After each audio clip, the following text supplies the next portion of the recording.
سلام سلام، يلاه معايا اليوم باش نشوفوا شنو العروض الجديده اللي جايبين بهم. واليوم كما كتشوفوا جبت لكم منتوجات ديال النظافه والمطبخ وديال الدار بصفه عامه. شوفوا معايا التفاصيل باش نعرفوا كل منتوج مع الثمن ديالو ولاش كيصلح. يلا نبداو.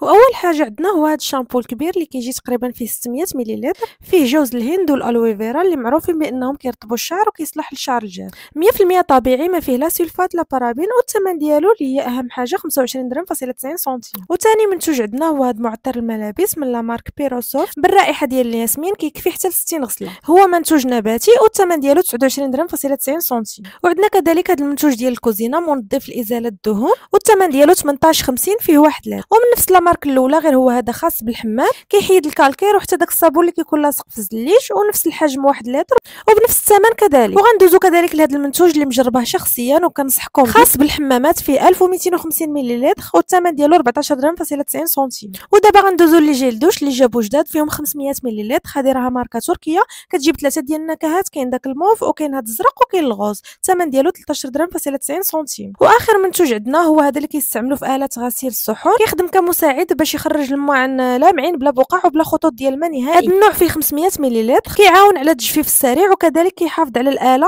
ديال الماعن باش تبقى خدامه مزيان وما تخسرش في مده قصيره، والثمن ديالو 13.90. وكانت هذه الجوله ديالي اليوم من بين باش نوريكم المنتوجات الجديده اللي دخلوا. بسلام عليكم.